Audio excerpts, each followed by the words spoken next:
Hadirin dan hadirat yang dirahmati oleh Allah Subhanahu wa taala, kita lanjutkan bahasan kita dari tafsir surat Ali Imran dan kita sampai pada ayat ke-18.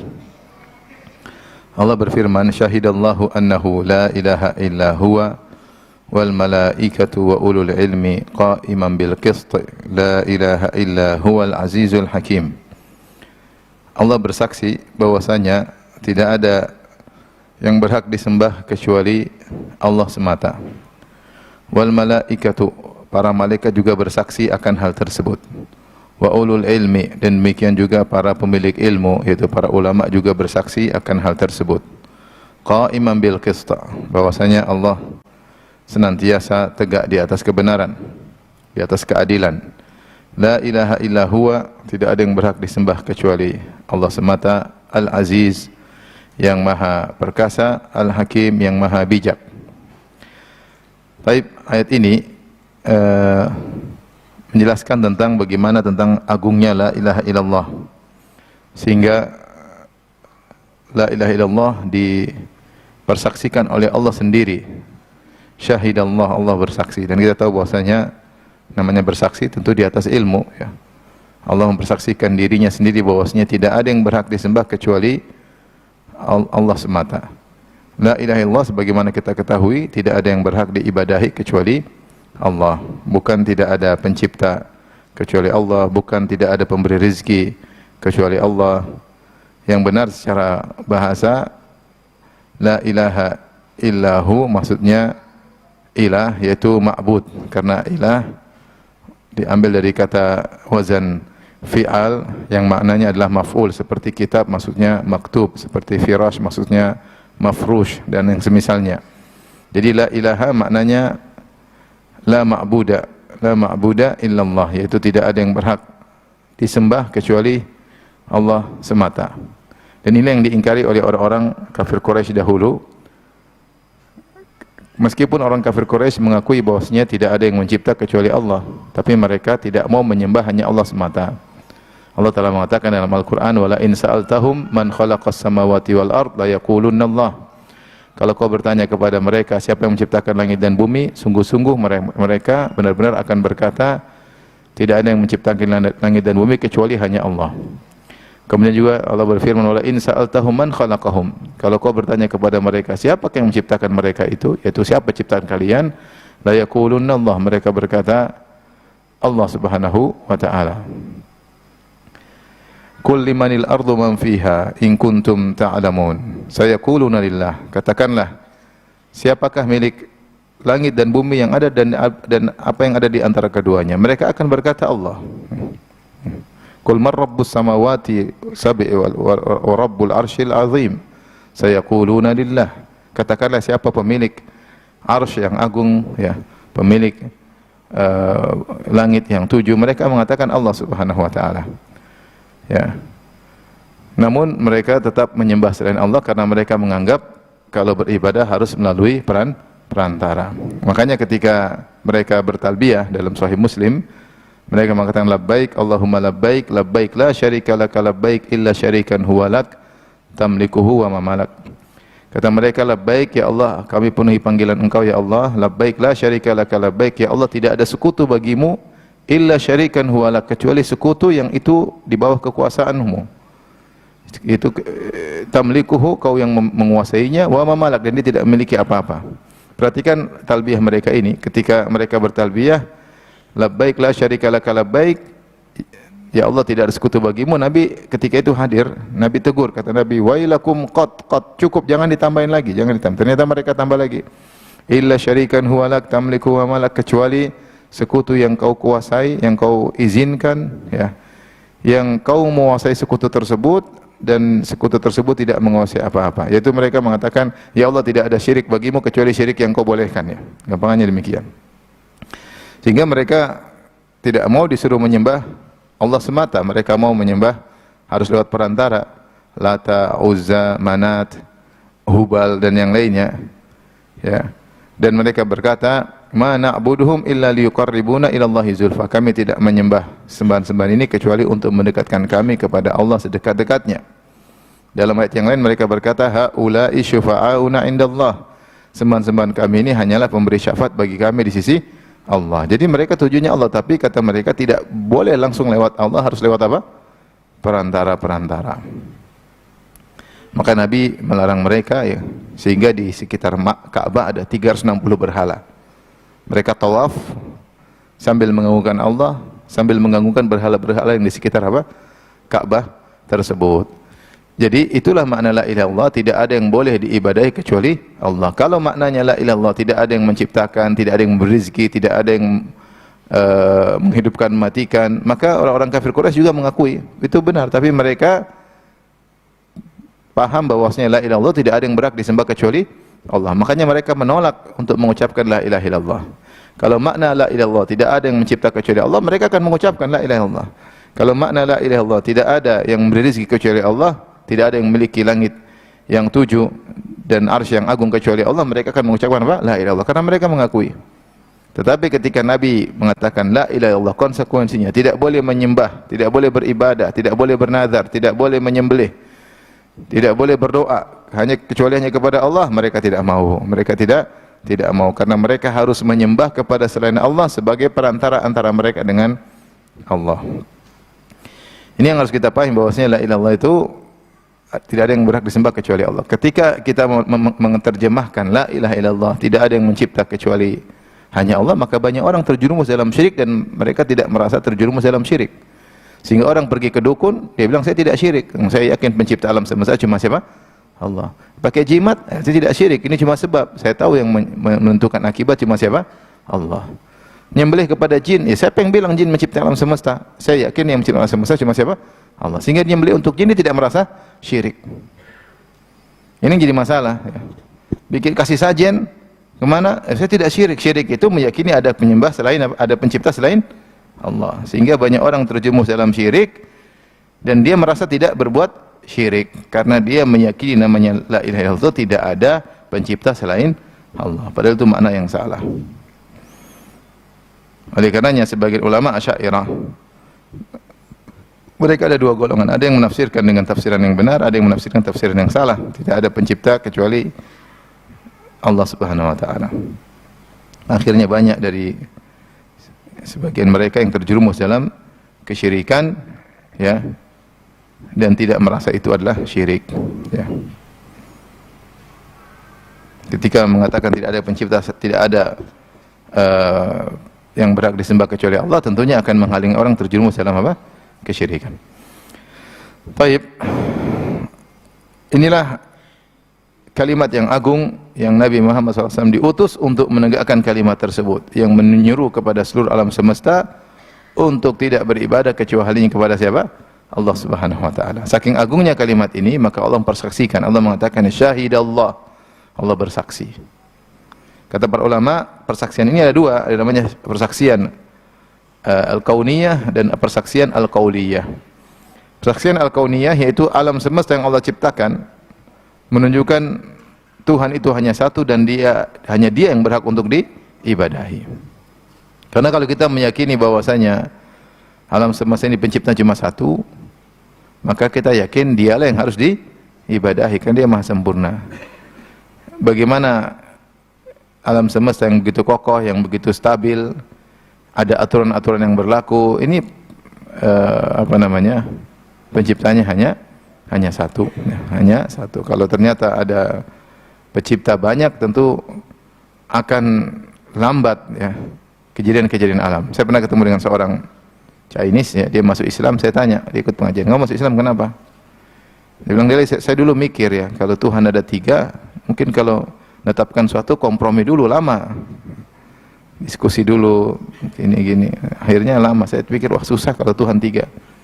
Akhirnya dia masuk Islam gara-gara itu. Kalau Tuhan tiga, kompromi dulu, belum debat dulu, belum kalau ada ide baru, repot. Akhirnya dia masuk Islam. Ya, Tuhan harus satu. Makanya orang yang mengatakan Tuhan tiga pun malu-malu. Mereka mengatakan tiga maksudnya apa? Satu. Paham? Orang yang mengatakan Tuhan tiga pun dia tidak mau terus terang tiga, tapi bilang tiga maksudnya apa? Satu. Karena secara logika Tuhan tiga itu dua, tiga, apalagi lebih susah. Tuhan dua seperti Zoroaster atau apa namanya Majusi, Tuhan pencipta kebaikan, Tuhan api, Tuhan pencipta keburukan, kegelapan, susah ya. Belum Tuhan 3 atau 4. Satu Tuhan pencipta, satu Tuhan perusak, satu Tuhan pemelihara. Taib. Yang satu cipta. Dia nggak bisa rusakin. Butuh kepada Tuhan yang tukang merusak. Tuhan mau merusak, jangan dulu. Saya masih mau pelihara. Ada Tuhan pemelihara. Repot kan? Alam semesta jadi lambat. Actionnya kalau memang apa? Tuhan banyak. Jadi semua wa kullu syai'in wa fi kulli syai'in lahu ayah tadullu ala annahu wahid. Setiap yang ada di alam semesta ini punya dalil, punya sign, punya tanda, punya ayat yang menunjukkan bahwasanya Allah itu Maha Esa ya. Nah, kalau Allah Maha Esa dalam penciptaan dan kita sudah mengakui Allah Maha Esa dalam penciptaan, mengkonsekuensikan hanya Dia saja yang berhak untuk disembah. Seandainya Tuhan yang menciptakan semesta dua, ya kita sembah dua-duanya. Kalau Tuhan yang ciptakan saya 2 orang, saya akan sembah dua-duanya. Tapi yang menciptakan saya cuma 1 orang, cuma 1 zat, ya Allah Subhanahu wa taala, maka Dia aja yang berhak untuk disembah, tidak boleh 2. Tidak boleh 2 ya. Makanya ketika Rasulullah ditanya tentang akbarul kabair, dosa apa yang paling besar, kata Nabi sallallahu alaihi wasallam, anta ja'ala lillahi niddan wa huwa khalaqak. Engkau mengambil tandingan bagi Allah, yaitu untuk kau ibadahi, padahal yang menciptakan engkau cuma siapa?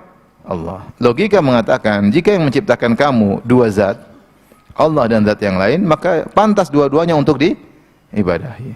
Tapi ketika yang menciptakan kamu cuma Allah semata, maka tentu yang diibadahi hanyalah Allah semata ya. Makanya dalil banyak dalam Al-Quran, Allah berdalil dengan tauhid rububiyah untuk tauhid uluhiyah. Itu Allah mengatakan, kalian wahai kaum musyrikin telah mengakui pencipta hanya Allah, pemberi rezeki hanya Allah. Terus kenapa kalian menyembah kepada selain Allah? Itu banyak dalam Al-Quran seperti itu. Seperti ya ayyuhan nasu ubudu rabbakumul ladzi khalaqakum walladzina min qablikum. Ya. La'allakum tattaqun alladzi ja'alakumul arda firasyan was samaa'a binaa'a wa anzala minas samaa'i maa'an fa akhraja bihi minats thamarati rizqan lakum fala taj'alullahi andada wa antum ta'lamun. Wahai orang-orang manusia sekalian, sembahlah Allah, Rabb kalian telah menciptakan kalian, menciptakan nenek moyang kalian, yang telah menciptakan langit, menurunkan hujan, menjadikan bumi menjadi dataran semuanya, ya, menumbuhkan tumbuhan. Di akhir ayat kata Allah, fala taj'alu lillahi andada. Maka janganlah kalian menjadikan bagi Allah tandingan, padahal kalian tahu yang menciptakan ini semua hanya satu zat, yaitu Allah semata. Inilah problem yang dihadapi oleh para nabi, dari Nabi Nuh sampai Nabi Muhammad SAW. Adanya sesembahan-sembahan selain Allah Subhanahu wa taala. Sejak zaman Nabi Nuh, orang menyembah patung-patung orang soleh, maka Nabi Nuh tegur, sembahlah Allah semata. Nabi Hud ketika diutus, ya, apa namanya, ke Makkah suruh menyembah kepada Allah semata, maka kaumnya ngejek, lina'budallaha wahdahu wa nadhara ma ya'budu wa nadhara, ya, ma ya'budu aba'una, ya. Wahai Hud, kau datang untuk berdakwah kepada kami, lina'budallaha wahdahu, dan agar kami hanya menyembah Allah semata dan meninggalkan sembahan-sembahan yang telah disembah nenek moyang kami. Seperti itu. Jadi semuanya berbuat kesyirikan, maka diutuslah para nabi untuk menyeru kepada tauhid semata. Oleh karenanya Allah mempersaksikan, syahidallahu annahu la ilaha illallah, bahwasanya tidak ada yang berhak disembah kecuali Allah semata, dengan persaksian kauniyah. Kauniyah itu maksudnya alam semesta. Alam semesta menunjukkan Allah cuma satu. Kemudian persaksian syahadah qauliyah, yaitu dengan dalam Al-Quran Allah mengatakan Allah cuma satu. Ya, misalnya innani anallahu la ilaha illa ana. Allah berkata kepada Nabi Musa, sungguhnya aku adalah Allah, tidak ada yang berhak disembah kecuali aku. Fa'budni, sembahlah aku semata. Sembahlah aku semata.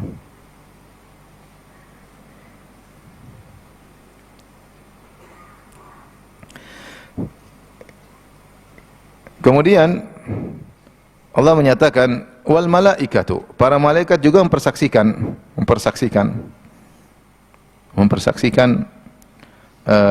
bahwasanya tidak ada yang berhak disembah kecuali Allah Subhanahu wa taala. Ini agungnya malaikat, karena Allah berdalil dengan malaikat, persaksian malaikat untuk mengkuatkan persaksian Allah. Dan ini menunjukkan agungnya para malaikat. Dan para malaikat jelas mentauhidkan Allah. Mereka melihat kekuasaan Allah langsung yang apa yang tidak kita lihat. Mereka lihat bagaimana mungkin alam di langit sana yang kita tidak bisa lihat. Bagaimana Allah ciptakan mereka dengan kekuatan yang luar biasa. Mereka tahu mereka ciptaan Allah sehingga mereka bersaksi tidak ada yang berhak disembah kecuali Allah, dan mereka takut kepada Allah. Yakhafuna rabbahum min fawqihim, ya.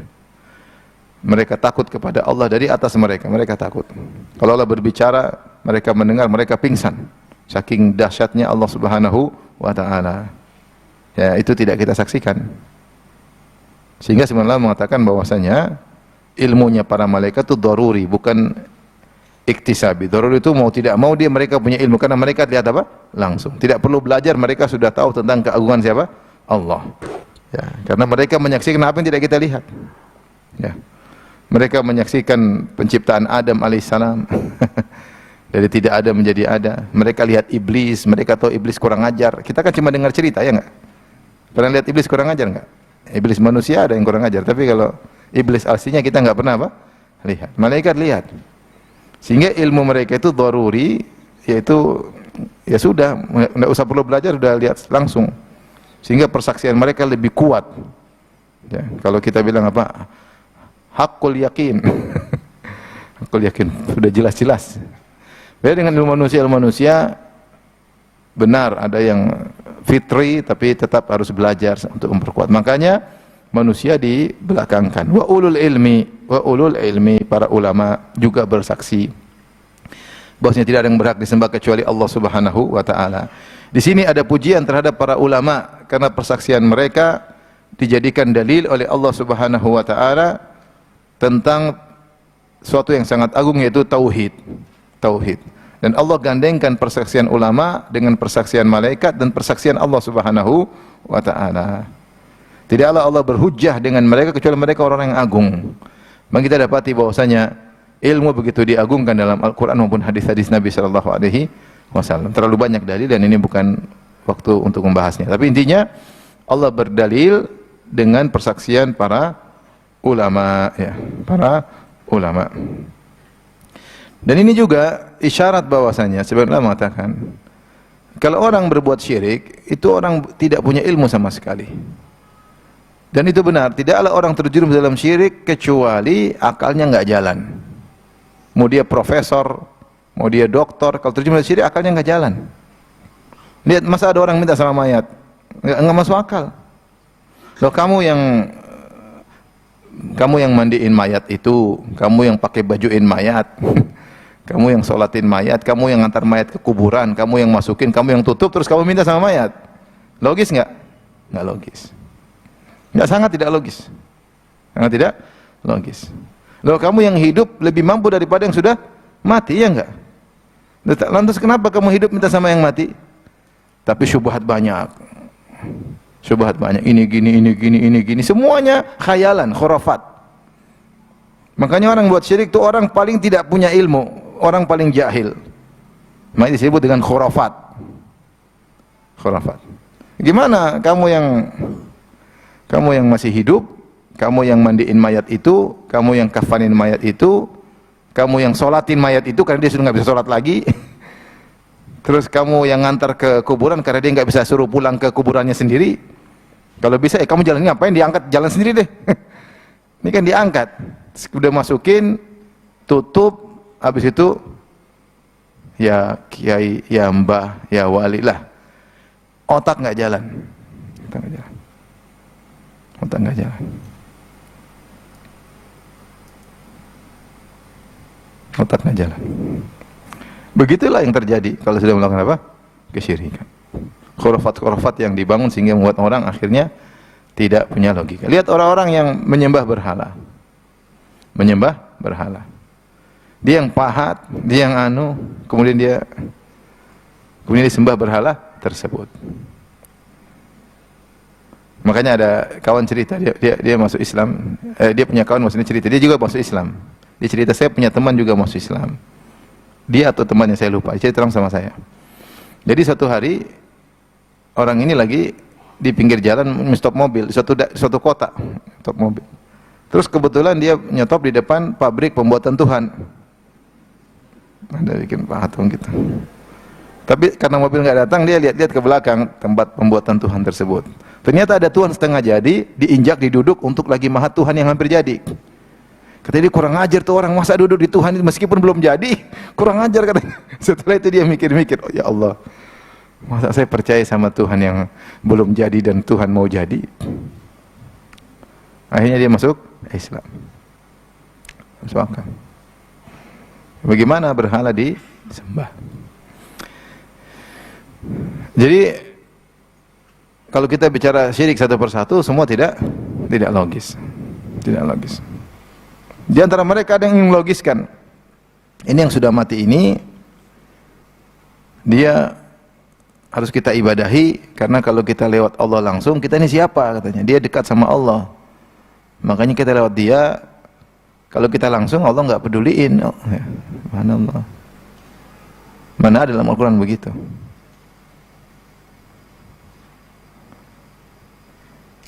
Allah Maha mengetahui segala sesuatu. Itu kalau dia mereka seperti raja, bahkan mereka kiaskan dengan raja, kan raja gitu. Kalau raja kan nggak bisa. Kamu siapa?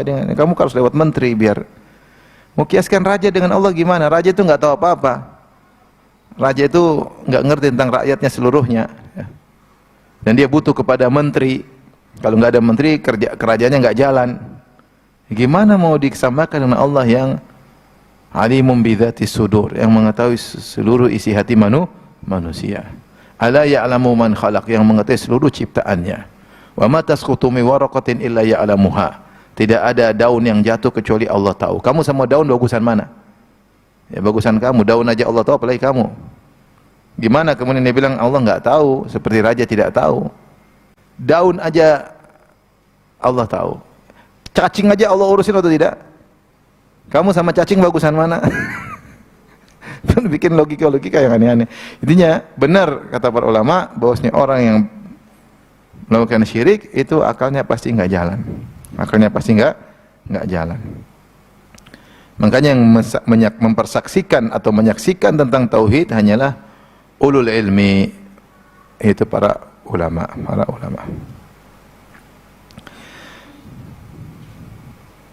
Qa'iman bil qist, yaitu Allah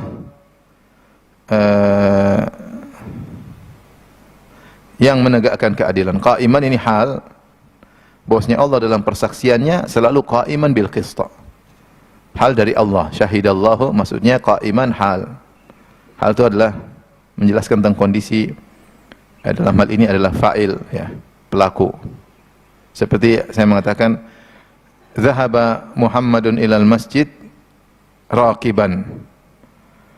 Muhammad pergi ke masjid raqiban, itu dalam kondisi naik apa? Mobil misalnya. Ya. Raqiban, ya. Sama, Allah bersaksi bahwasanya tidak ada yang berhak disembah kecuali Allah, dalam kondisi Allah selalu menegakkan apa? Keadilan.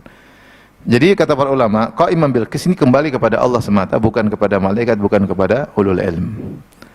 Karena yang selalu bertindak adil hanyalah siapa? Allah. Allah Maha adil dalam segala keputusannya, dalam segala takdirnya, ya. Allah Maha adil. Tidak pernah terlepas dari keadilan sama sekali. Karena dia qa'iman bil qist, senantiasa adil. Dan ini perlu kita yakini. Ya, perlu kita yakini. Sehingga tidak ada syariat Allah yang tidak adil.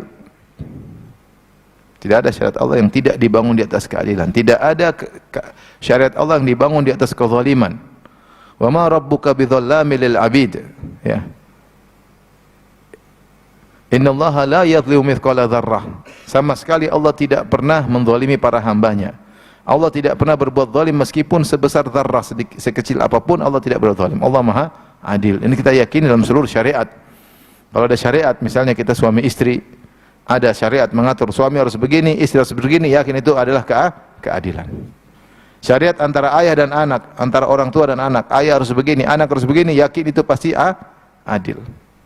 Syariat antara kita dan tetangga harus begini, yakin itu pasti apa? Adil. Karena Allah tidak mungkin menzalimi sedikit pun. Ada warisan, Bagainya begini-begini, yakin itu pasti adil. Karena lebih tahu tentang hambanya. Bahkan saya katakan misalnya ada syariat poligami, ketika Allah membolehkan poligami, Allah juga pasang persyaratan yang ketat, tidak gampang. Dan Allah melihat dari sisi segalanya, sisi makro bukan cuma mikro. Dan ada persyaratan yang ketat, dan itu pasti dibangun di atas apa? Keadilan. Harus yakin akan hal tersebut karena Allah Maha Adil. Tidak ada suatu perkataannya, tidak ada suatu keputusannya, tidak ada suatu syariatnya kecuali pasti adil, pasti adil. Karena qaiman bil qist, senantiasa menegakkan keadilan. La ilaha illa huwa, Allah ulangi lagi tentang persaksian tersebut, tidak ada yang berhak disembah kecuali Allah, tidak ada yang berhak diibadahi kecuali Allah. Menekankan kembali tentang la ilaha illallah, ya. Makanya memang sering kalau Allah sudah bicara tentang tauhid, Allah ulang-ulang.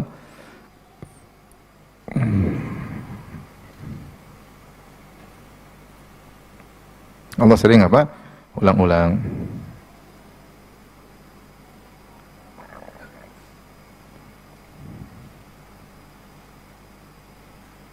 Seperti la ilaha illallah wahdahu la syarikalah. Sudah la ilaha illallah sudah cukup. Wahdahu la syarikalah sama juga la ilaha illallah. La ilaha illallah wahdahu la syarikalah. Lahul mulku wa lahul ala kulli syai'in qadir. La ilaha illallah wahdah wa la na'budu illa iyyah. Sama. La ilaha illallah wahdah sama. Tidak kami menyembah kecuali Allah. Mukhlishin lahuddin sama tauhid. Jadi ditekankan berulang-ulang bahwasanya tauhid adalah perkara yang sangat agung. Allah sudah mengatakan syahidallahu annahu la ilaha illa huwa, di akhir ayat Allah mengatakan la ilaha illahu. Tidak yang berhak disembah kecuali Allah. Kemudian Al-Azizul Hakim, yang maha perkasa lagi maha bijak. Adapun Al-Aziz maksudnya Dzul Izzah, pemilik Al-Izzah. Walillahil izzatu, bagi Allah lah keperkasaan. Dan Al-Izzah atau Al-Izzu, ya, ini maknanya ada tiga, ya, maknanya ada tiga. Ada disebut izzatul al-qahr, kemudian atau al-ghalabah, kemudian izzatul qadar dan izzatul imtina', tiga maknanya. Izzatul qahr atau al-ghalabah yaitu Allah yang mendominasi, keperkasaan Allah yang mendominasi. Izzatul qadar maksudnya kemuliaan Allah yang maha mulia. Kemudian izzatul imtina' yaitu tidak ada yang bisa mengganggu Allah sama sekali. Itu tiga al-izz. Ini dalam bahasa Arab datang seperti disebutkan oleh Ibnu Jauzi.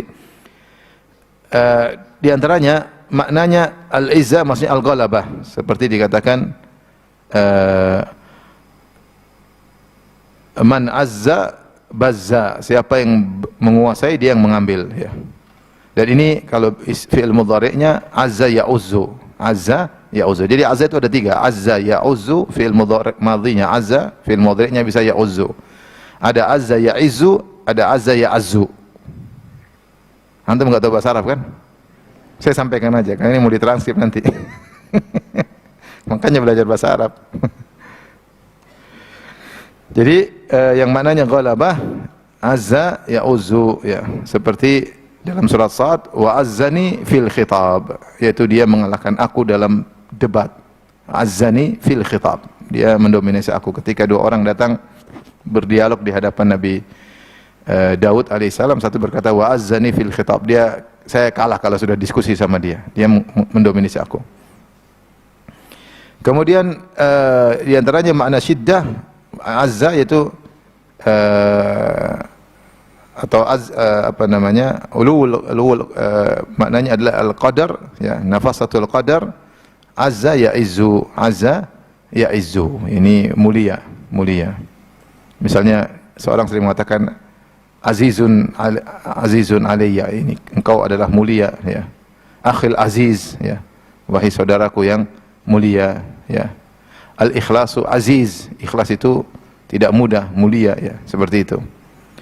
Kemudian satunya lagi azza ya'azzu, maksudnya kekuatan, yaitu tidak ada yang bisa kuat, disebut ardun izaz atau ardun azaz, maksudnya tanah yang kuat, yang keras, ya. Disebutkan maksudnya Allah maha perkasa sehingga tidak ada yang bisa mengganggu Allah, tidak ada yang bisa menyakiti Allah, tidak ada suatu keburukan yang bisa mengenai Allah. Ini maknanya Al-Aziz. Jadi Al-Aziz, kalau kita dengar kata nama Allah Al-Aziz, maknanya tiga, yaitu Allah Maha mulia sifat-sifatnya, kemudian Allah Maha mendominasi, dan Izzatul Imtina, tidak ada yang bisa mengganggu Allah Subhanahu wa taala. Tidak ada yang bisa mengganggu Allah Subhanahu wa taala. Makanya setelah Allah menjelaskan bahwasanya la ilaha illa huwa, ya, dan Allah selalu adil, Allah tutup dengan karena apa? Karena Allah Al-Aziz Al-Hakim. Karena sifat Allah seperti inilah, maka tidak ada yang berhak disembah kecuali Dia. Dan sifat Allah yang seperti ini, Dzul Izzah, maka Dia selalu adil. Kita manusia susah adil karena kita enggak enak sama orang, muhabat karena enggak enak, akhirnya kita tidak adil. Ini keluarga kita enggak adil, atau kita takut, akhirnya kita enggak adil karena kita enggak bisa mendominasi, akhirnya kita enggak adil. Itu tidak. Kalau kita nanti adil, oh bakalan ditangkap kita, enggak jadi adil. Ya. Kita mau adil bakalan dimusuhin sama saudara, akhirnya enggak adil. Kita mau adil, kita enggak mampu adil karena orang terlalu kuat, kita enggak bisa adil. Ya. Jadi orang zat yang bisa adil kalau dia aziz. Kenapa Allah bisa? Karena dia tidak ada yang bisa ganggu, dia selalu mendominasi, dan dia maha perkasa. Sudah. Apa yang menghalangi dia untuk berbuat adil? Tidak ada yang bisa menghalangi berbuat adil. Kalau kita susah mau adil. Susah adil. Ya. Adil terhadap anak-anak susah. Kenapa? Kita condong kepada ini. Kenapa condong? Karena dia sering kasih duit misalnya. Atau dia gini, susah. Ada kecondongan. Sebagian orang susah adil sama istrinya. Kenapa? Dia mau adil, takut diomelin. Nggak ada ketakutan. Sehingga akhirnya dia tidak adil kepada istri kedua, atau tidak adil kepada istri pertama. Atau dia mau adil, katanya bilang, kamu kalau sama dia, saya minta cerai. Susah. Akan susah. Dia ketakutan. Ketakutan dia bisa adil akhirnya. Takut tertimpa suatu kemudaratan. Adapun Allah Azizul Imtina, tidak ada suatu kemudaratan yang bisa mengenainya. Maka kalau dia mau adil, sangat mudah. Allah Subhanahu wa taala. Kemudian Al-Hakim, yaitu Maha bijak. Al-Hakim, ya. Al-Hakim ini bisa maknanya Dzul Hikmah, Dzul Hukmi. Kalau Dzul Hikmah maksudnya segala keputusan Allah pasti ada hikmah di balik itu. Allah tidak melakukan suatu asal-asalan. Allah tidak menciptakan asal-asalan. Allah tidak menurunkan syariat asal-asalan sekedar main-main karena dia Tuhan, dia asal main-main. Enggak. Laiba. Allah tidak pernah menciptakan alam semesta dengan laiban, dengan main-main. Abasan, sekedar bercanda atau main-main, enggak ada keperluan, enggak pernah. Tapi pasti ada hikmah di balik itu semua. Dan Dzul Hukmi, Al-Hakim maksudnya Dzul Hukmi, hukum dia yang harus berlaku. Hukum dia yang harus berlaku karena semua hukum selain Allah adalah hukum jahiliyah. Tapi inilah makna ayat pertama yang kita bahas ya pada pertemuan kali ini, yaitu syahidallahu annahu la ilaha illa huwa wal malaikatu wal ilmu qa'iman bil qist la ilaha illa huwal azizul hakim. Kita lanjutkan ayat berikutnya, ayat ke-19. Inna ad-dina 'indallahil Islam. Sungguhnya agama indallah, yaitu yang muktabar, yang diakui di sisi Allah adalah hanya Islam. Wa ma ikhtalafa alladhina utul kitaba illa min ba'di ma ja'ahumul ilmu baghyan bainahum. Dan tidaklah ahlul kitab mereka berselisih di antara mereka kecuali setelah datang ilmu bagi mereka, baghyan bainahum, karena mereka zalim di antara mereka. Ada yang menafsirkan hasad, dengki. Jadi mereka bukan berselisih ketika dalam kebodohan, tapi sudah datang ilmu baru mereka berselisih. Wa may yakfur bi ayatillah, siapa yang kufur kepada Allah, fa innallaha sari'ul hisab. Sungguhnya Allah hisabnya sangat cepat. Sungguhnya Allah hisabnya sangat cepat. Tapi di sini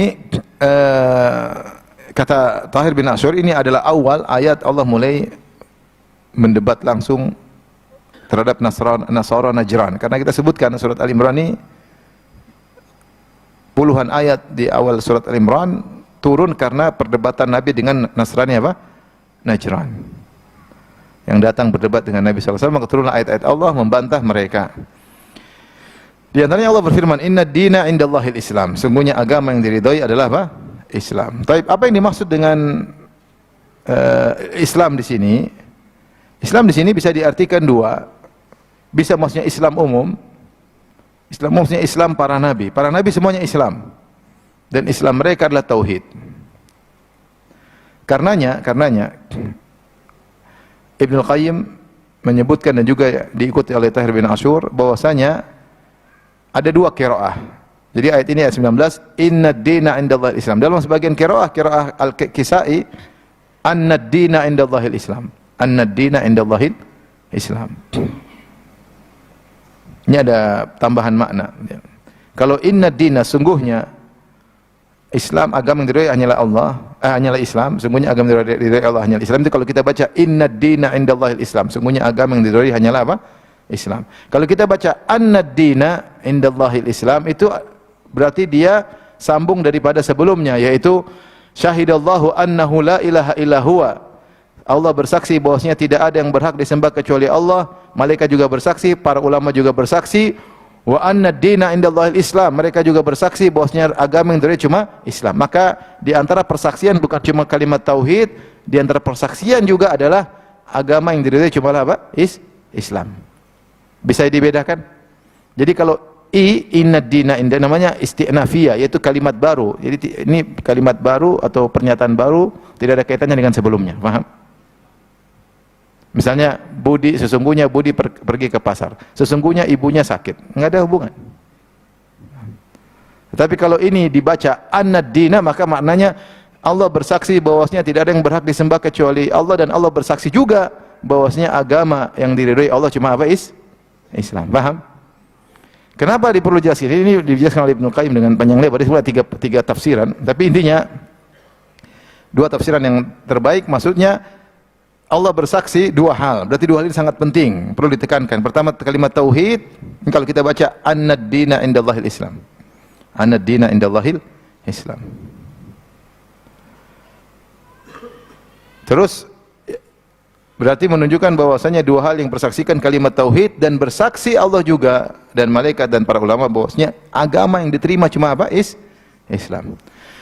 Tafsiran yang kedua yang disebut oleh Ibnu Qayyim juga, maksudnya annad dinal Islam ini adalah ala sabilil badal. Maksudnya annad dinal indallahil Islam itu badal dari la ilaha illa huwa. Badal itu maksudnya kata sifat yang menunjukkan sebelumnya, ya, menunjukkan sebelumnya. Maksudnya misalnya saya mengatakan, saya melihat sang hakim Muhammadan. Saya melihat sang hakim itu maksudnya Muhammad. Paham? Saya mengatakan hakim adalah maksudnya Muhammad. Ini contoh. Ya. Badal kul an kul, yaitu benar yang hakim itu maksudnya si Muhammadan. Ya, seperti itu. Badal ada beberapa macam. Jadi la ilaha illallah itulah maknanya innad dina indallahil Islam. Sehingga Ibnu Qayyim menjelaskan bahwasanya namanya Islam itu adalah agama tauhid dari awal Nabi sampai akhir Nabi. Dari awal Nabi sampai akhir Nabi, seluruh Nabi itu menyerukan kepada tauhid. Karena Islam yang dimaksud adalah la ilaha illa huwa. Berserah diri kepada Allah, itu tidak berserah diri kepada selain Allah. Hanya beribadah kepada Allah, tidak beribadah kepada selain Allah. Kemudian Ibnu Qayyim menyebutkan dalil banyak bagaimana para nabi mereka juga beragama Islam. Disebut dengan Islam umum. Islam khusus maksudnya Islamnya kita sekarang, Islam Nabi Muhammad SAW dengan syariatnya yang seperti sekarang. Contoh seperti Nabi Nuh berkata dalam surat Yunus 79, "Fa in tawallaitum fama sa'altukum min ajrin in ajriya illa 'ala Allah wa umirtu an akuna minal muslimin." Kata Nabi Nuh, jika kalian berpaling, maka aku tidak minta harta dari kalian, aku dakwah tidak cari harta dari kalian. In ajriya illa 'ala Allah. Ganjaranku hanya Allah yang memberikan. Wa umirtu an akuna minal muslimin, dan aku diperintahkan untuk termasuk orang-orang Islam, minal muslimin. Aku diperintahkan untuk muslim. Berarti agama Nabi Nuh apa? Islam. Baik. Berikutnya Ibrahim alaihissalam berkata, "Rabbana waj'alna muslimaina lak." Ya Allah, jadikanlah kami, aku dan Ismail, muslimaini laka, dua orang muslim. Wa min dzurriyyatina ummatan muslimah, jadikanlah keturunan kami umat Islam. Contoh lagi, ini ayat. Ayat yang lain kata Allah, "Wasabiha Ibrahimu banihi wa Yaqub, ya baniya innallaha astafa lakumuddin fala tamutunna illa wa antum muslimun." Jadi Ibrahim berdoa agar dia dan Ismail jadi Islam dan agar keturunan juga Islam. Kemudian Nabi Ibrahim dan Yakub mewasiatkan kepada anak-anak mereka dengan mengatakan, innallaha astafa lakumuddin, sungguhnya Allah telah pilihkan agama ini bagi kalian. Kalau begitu, fala tamutunna illa wa antum muslimun, jangan sampai kalian meninggal kecuali dalam kondisi apa? Islam. Berarti mereka Islam atau bukan? Islam. Demikian juga dalam ayat yang lain, Nabi Yakub berkata kepada anak-anaknya ketika hendak meninggal dunia. Nabi Yakub ketika meninggal dunia berkata, "Ma ta'buduna min ba'di?" Qalu na'budu ilahaka wa ilaha abaika Ibrahim wa Ishaq, dan seterusnya. Wa nahnu lahu muslimun, dan kami Islam. Kata anak-anaknya, kami apa? Islam. Nabi Musa berkata, "In kuntum amantum billahi fa alaihi tawakkalu in kuntum muslimin." Wahai kaumku, jika kalian benar-benar beriman kepada Allah, maka hendaknya bertawakal kepada Allah semata. In kuntum muslimin, kalau kalian benar-benar Islam. Berarti Nabi Musa dan pengikutnya Islam. Istilah Yahudi belakangan ketika mereka menyimpang berbuat istilah Yahudi atau penisbatan kepada suku mereka. Agama mereka agama Islam. Paham? Istilah Yahudi itu belakangan. Agamanya apa? Agama bukan agama Yahudi. Agama Yahudi kan suku. Mana agama suku? Agamanya Islam. Tapi kenapa dikatakan Yahudi? Karena nisbah kepada penisbatan kepada suku, apalagi setelah mereka melakukan penyimpangan-penyimpangan. Agamanya Islam. Nabi Isa, Allah berfirman, "Falamma ahassa Isa minhumul kufra qala man ansari ila Allah." Ketika Nabi Isa merasakan ada kekufuran dari mereka, Rasul Isa berkata, "Man ansari ila Allah?" Siapa yang penolong-penolongku kepada Allah?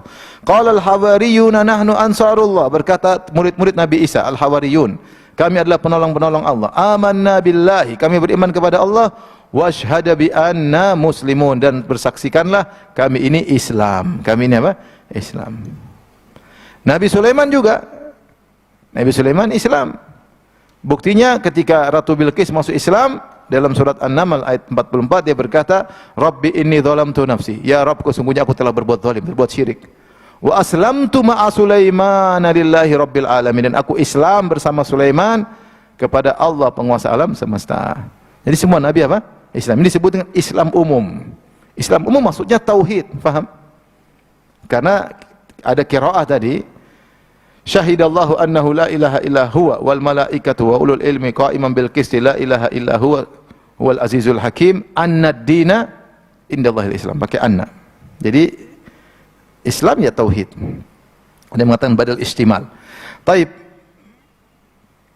Demikian dalam hadis Rasulullah mengatakan, nahnu ma'syaral anbiya abnaun li'allad. Dinuna wahid wa ummahatuna syatta. Kata Nabi sallallahu alaihi wasallam, kami para rasul ya seperti anak-anak satu bapak lain ibu. Seperti anak-anak satu bapak lain ibu. Bapak kami satu, maksudnya kami itu semua bertauhid, menyuruh kepada tauhid. Adapun ibu kami berbeda, maksudnya syariat kami berbeda-beda. Syariat kami berbeda, tapi semuanya menyuruh kepada tauhid. Kata Allah, walaqad ba'atsna fi kulli ummatin rasulan an i'budullaha wajtanibut taghut. Sungguh kami telah mengutus kepada setiap umat seorang rasul yang menyuruh sembahlah Allah semata dan jauhilah apa? Taghut. Jadi Islamnya seluruh para nabi agamanya apa? Islam. Tapi Islamnya maksudnya bertauhid. Ini namanya Islam umum. Islam khusus maksudnya Islam yang dibawa oleh Nabi Muhammad SAW dengan syariat yang ada. Sebagian ahli tafsir membawakannya kepada Islam khusus. Inna dina indallah Islam, maksudnya Islam ini yang karena Allah sedang membantah orang apa? Nasara. Atau Allah ingin mengatakan kalau kita berdasarkan tafsiran pertama bahwasanya kalian agama sudah membuat kesyirikan, adapun yang Allah terima adalah agama tauhid. Adapun Nasrani kalian sudah tidak bertauhid. Ibnu Katsir dalam tafsirnya menggabungkan keduanya. Dia mengatakan Allah tidak menerima kecuali Islam karena seluruh para nabi agamanya Islam, dan ditutup dengan nabi terakhir Islamnya yang memansuhkan sebelumnya syariat-syariat sebelumnya. Yang tidak bisa diterima agama setelah ada Nabi Muhammad kecuali Islamnya Nabi Muhammad. Kemudian beliau berdalil dengan firman Allah, wa may yabtaghi ghairil islami dinan falan yuqbal min. Siapa yang mencari agama selain Islam tidak akan diterima. Jadi ada Islam umum, ada Islam khusus. Saya ingin nyampaikan ini kenapa? Karena orang liberal mereka berdalil, kata mereka agama-agama Nabi dahulu juga Islam. Ya kalau kita ikut agama Nabi dulu juga ada masalah katanya. Siapa yang beragama Yahudi dia Islam, siapa yang beragama Nasrani dia Islam. Bantahannya bagaimana? Dua. Kita bilang yang pertama, Islam mereka itu tauhid maksudnya, paham? Kami berserah diri. Islam itu kan namanya berserah diri. Berserah diri hanya kepada Allah, bukan berserah diri kepada Nabi Isa. Bukan berserah diri kepada syirik-syirik yang ada, tidak. Karena makna Islam maksudnya bertauhid. Yang kedua, sudah ada aturan bahwasanya benar Islam itu, tapi kalau sudah datang Islam yang terakhir yang harus diikuti, Islam khusus. Berdasarkan sabda Nabi sallallahu alaihi wasallam, "La yasma'u bi ahadun min hadhil ummah Yahudiyun wala Nasraniyun thumma yamutu wa lam yu'min billadzi ursiltu bihi illa kana min ahlin nar." Dalam Sahih Muslim. Tidak seorang pun dari umat ini, Yahudi atau Nasrani, dengar tentang aku, kemudian meninggal, tidak beriman dengan apa yang aku bawa, kecuali masuk neraka Jahannam. Jadi setelah Nabi muncul, semua harus gugur. Ketika Umar bin Khattab membaca lembaran Taurat, maka Nabi tegur, "Amutahawwikuna anta ya ibn al-Khattab?" Kau ragu-ragu, kau bingung wahai Umar. Ada yang mengatakan mutahayyirun, kau bingung wahai Umar, kenapa harus baca-baca buku seperti itu? Cukup Al-Qur'an. Lau kana Musa hayyan ma wasi ala tibai. Kalau Musa masih hidup, dia pasti jadi pengikutku. Dia pasti jadi pengikutku. Bahkan Nabi Isa alaihissalam yang turun di akhir zaman bermakmum kepada Imam Mahdi yang salah satu umat dari umat Nabi Muhammad sallallahu alaihi wasallam dan berhukum dengan hukum Rasulullah sallallahu alaihi wasallam. Jadi inna ad-dina indallah Islam, maksudnya Islam yang harus diikuti. Islamnya siapa? Nabi Muhammad sallallahu alaihi wasallam. Siapa yang coba mencari agama lain, masuk neraka Jahannam. Seandainya agama Nabi Musa, agama Nabi Isa pun masih murni, tidak berubah, pun tidak berlaku lagi. Buktinya seandainya Musa hidup, dia pasti ikut aku, kata Nabi. Apalagi agama mereka sudah menyimpang, tidak seperti awal, sehingga mereka tidak bisa menyebutkan sanad yang sahih dari Injil-Injil mereka, enggak mungkin. Dan mereka tidak bisa menyebutkan sanad yang sahih bersambung sampai Nabi Musa terhadap Taurat, mereka enggak ada. Kita Al-Quran nyambung, hadis-hadis juga nyambung sanadnya. Baik. Ada pembahasan menarik yang dibahas oleh Tahir bin Ashur dalam kitabnya Tahrir wa Tanwir terkait ayat ini. Dia menyebutkan inna ad-dina indallahil Islam. Sungguhnya agama yang diridhai Allah hanyalah Islam. Kemudian dia menyebutkan tidak salah 8 atau lebih keistimewaan Islam dibandingkan dengan agama-agama yang lainnya. Karena yang dijadikan agama banyak ketika itu. Yang dijadikan agama yaitu keyakinan yang dijalani oleh masyarakat banyak. Seperti di Persia, di Irak ada namanya Zoroaster atau disebut apa? Majusi. Dan di Cina ada namanya Konfusius, Konghucu, ya. Konghucu. Ada Lao Tse dan yang lainnya, ya. Di Mesir ada waktu itu agama Heksos. Maka liya'khudha akhahu fi dinil malik, yang Allah sebutkan dalam surat Yusuf. Fi dinil malik, agama sang raja. Itu keyakinan aturan dianut oleh sang raja, itu Raja Heksos. Belum lagi agamanya Fir'aun sendiri, suku Kipti. Berbagai macam keyakinan. Agamanya Yahudi dengan penuh perubahan, ya, wasiat untuk mengikuti nabi terakhir dihilangkan.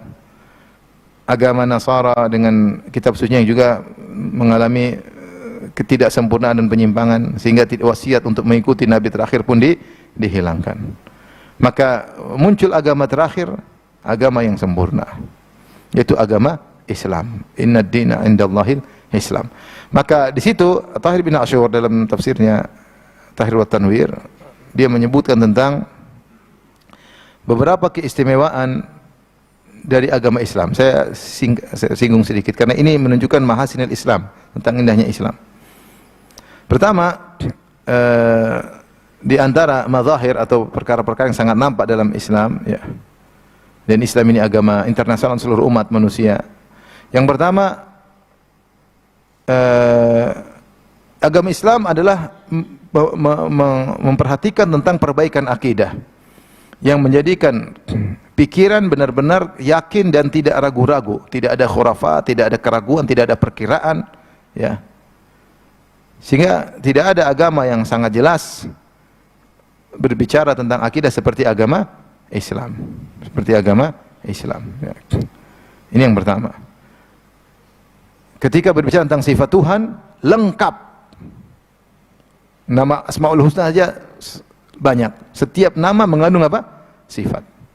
Dalam Al-Quran sebut Allah itu begini, lengkap nama-nama Allah, sifat-sifat Allah lengkap. Sehingga kita tidak punya gambaran yang lengkap tentang siapa yang kita sembah, Allah Subhanahu wa Ta'ala.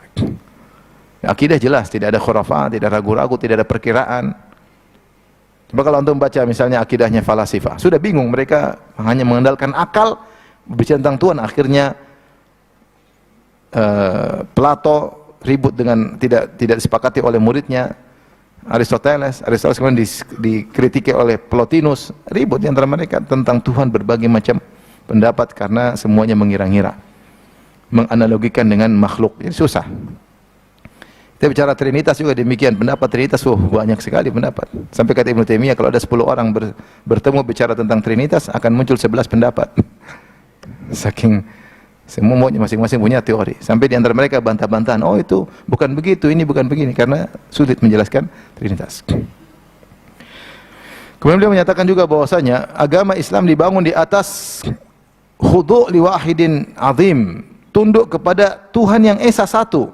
Semua ibadah harus ikhlas karena Allah, semua kegiatan harus karena Allah Subhanahu wa Ta'ala, karena Tuhan yang berhak disembah, bukan kepada beberapa zat, beberapa oknum. Cuma satu oknum, yaitu Allah Subhanahu wa Ta'ala, satu zat.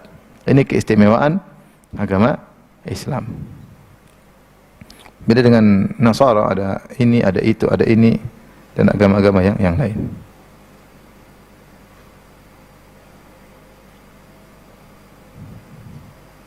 Kemudian di antara beliau banyak, beliau mengatakan di antaranya keistimewaan Islam menegakkan hujjah.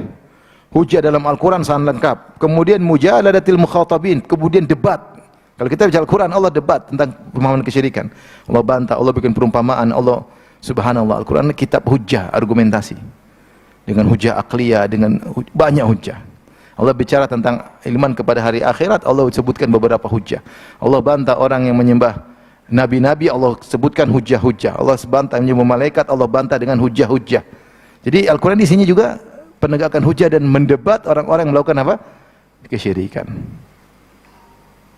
Ini tidak ada dalam buku-buku agama lain. Tidak ada. Ini cuma apa? Islam.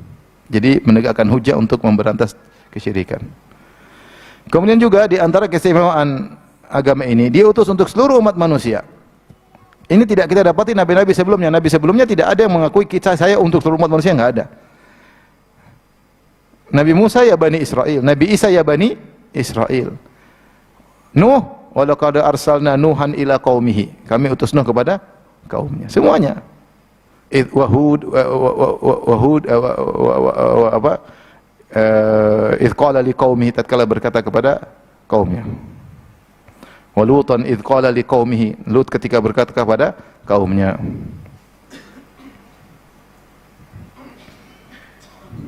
Dan seterusnya. Tidak ada yang mengatakan Nabi pun, saya ini diutus sampai hari kiamat, enggak ada. Yang berani begitu, yang ngomong begitu cuma Nabi Muhammad sallallahu alaihi wasallam. Terang-terangan bahwasanya agamanya adalah internasional. Sejak awal Nabi sudah menunjukkan hal tersebut. Maka yang masuk Islam ada Bilal Habasyi. Ada Salman Al-Farisi, sudah ada dari berbagai macam. Nabi kirim surat ke Heraklius, ke Romawi, ke Persia. Menunjukkan Nabi memang agama internasional. Nabi Musa berkutat pada Bani Israel. Fir'aun, karena memang Fir'aun lagi mengekang Bani Israel, ada keperluan. Makanya Nabi Musa tidak pernah diutus kepada kaumnya Khadir. Makanya Nabi Khadir kan sezaman dengan Nabi Musa. Makanya ketika Nabi Musa cari Khadir, jalan-jalan ketemu, ya mungkin nggak sampai 1000 kilo. Artinya, tapi suku lain ketemu Nabi Khadir, Nabi Musa berkata, Assalamualaikum. Assalamualaikum. Nabi Khadir kaget. Nabi ardi salam. Kok ada orang ngucapin salam di kampung saya? Di kampung saya nggak ada yang ngucapin apa? Salam. Siapa engkau ngucapin Assalamualaikum? Nabi Khadir nggak tahu ilmu gaib. Kata Musa, saya Musa. Kata Khadir, anta Musa Bani Israel. Engkau Musa Bani Israel. Bukan Musa Cipete, bukan Musa Cipinang. Nabi Khadir baru tahu. Kenapa? Karena Nabi Musa tidak diutus kepada Nabi Khadir. Setelah itu dapat ilmu, dia balik lagi ke Bani Israel, tidak kemana-mana. Ya. Tidak mengirim sahabat-sahabatnya untuk dakwah kemana-mana. Nabi enggak, Nabi kirim ke sana, kirim ke sana, kirim ke sana. Karena memang Nabi sejak awal Nabi terakhir untuk seluruh umat manusia. Nabi-nabi sebelumnya tidak ada yang begitu. Taib.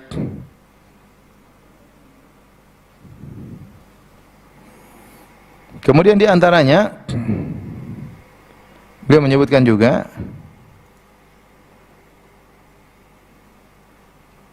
bahwasanya syariat Islam yang dibawa oleh Nabi Muhammad SAW continue sampai hari kiamat kelak.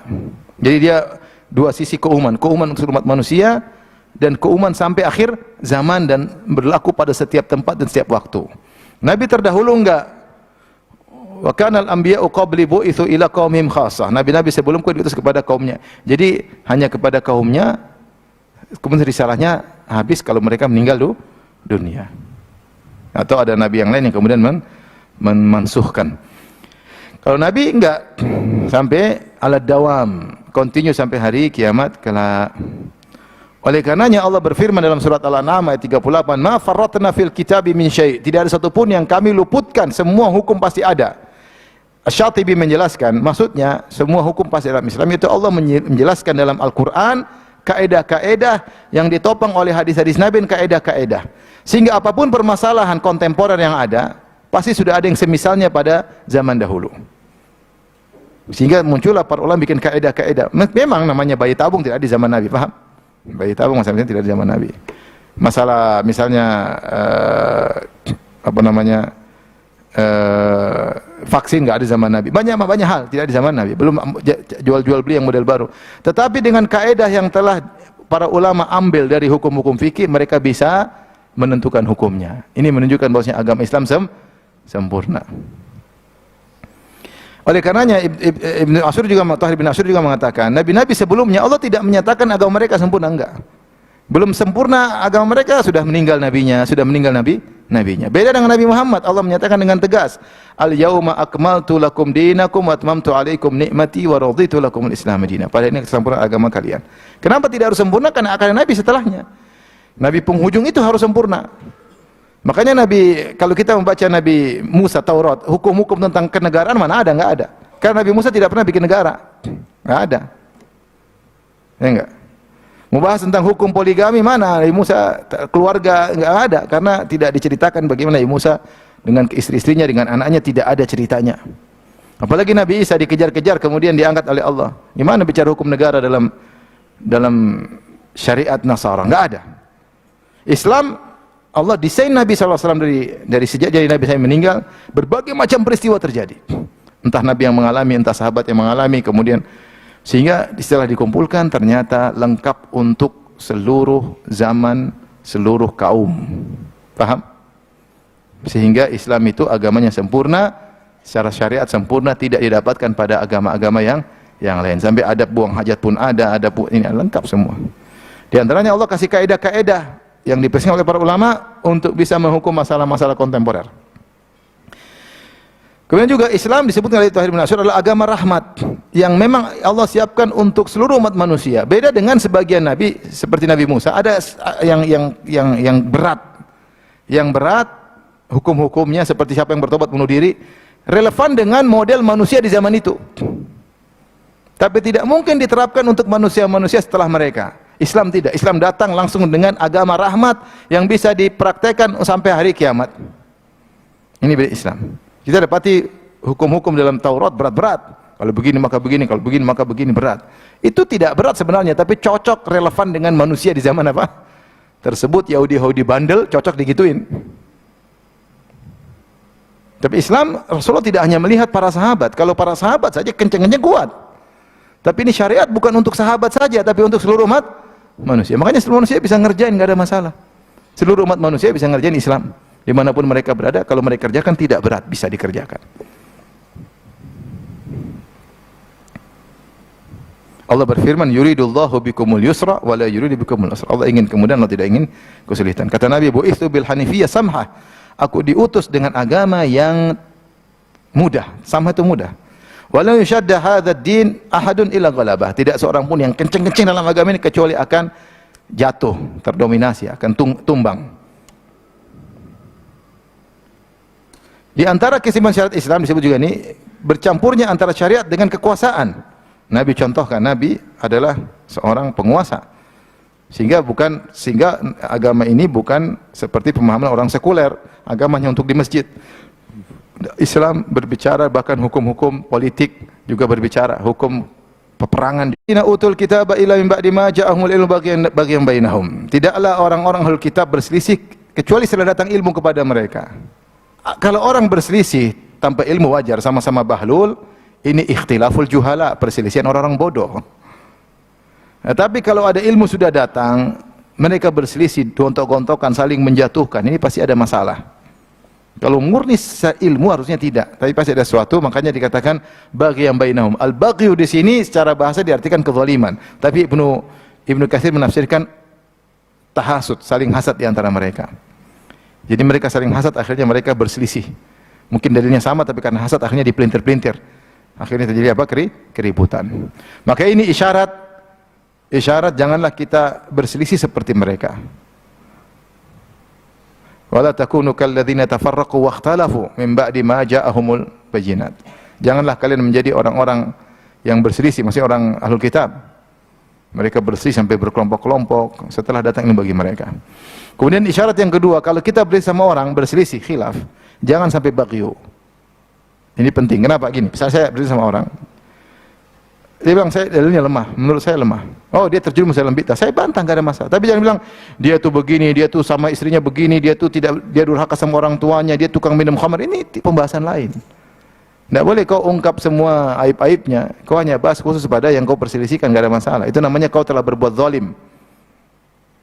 Hati-hati kalau kita ribut sama teman, ibu-ibu, terus wah itu begini, sudah selesai semua, dikupas habis, dikuliti, itu enggak boleh. Itu namanya baghyu. Berselisih kalau dia salah, poin itu aja yang kita bahas. Jangan kita melebar kemana-mana, akhirnya kita berbuat zalim daripada yang seharusnya.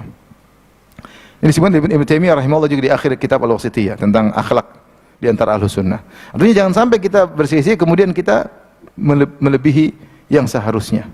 Harusnya orang ini cukup disentil, kita malah pakai cambuk, kacau. Enggak boleh, itu berlebihan. Itu kita baghyu. Asalnya kita yang di atas kebenaran, tapi karena kita berbuat baghyu, berlebihan, kita yang berbuat zalim akhirnya. Hati-hati. Kemudian kata Allah, "May yakfur bi ayatillahi fa innallaha sari'ul hisab." Siapa yang kufur kepada ayat Allah, maka Allah hisabnya cepat. Kenapa Allah hisabnya cepat? Karena Allah bukan ngitung-ngitung lagi. Ketika Allah hisab itu sekedar untuk menunjukkan kepada makhluk. Allah datanya semua sudah ada. Beda kalau manusia kumpulin data, evaluasi, hitung-hitung, itu lama. Allah kan sudah tahu semua, sudah tahu hukum ini orang ini gimana. Allah ketika hisab cuma untuk menunjukkan kepada orang. Makanya Allah sari'ul hisab, cepat. Karena data sudah ada, tinggal mengungkapkan. Beda kalau manusia hitung-hitung dulu, kumpulin, makanya lambat. Yang kedua, kenapa sari'ul hisab? Karena Allah bisa menghisab banyak orang dalam satu waktu. Sebagaimana Allah beri rezeki kepada banyak orang satu waktu bisa. Allah mematikan banyak orang dalam satu waktu juga bisa. Allah menghisab banyak orang dalam satu waktu juga bisa. Tapi demikian saja kajian kita. InsyaAllah kita lanjut pada kesempatan yang lain. Kalau tidak ada pertanyaan, alhamdulillahirabbil alamin. Ada?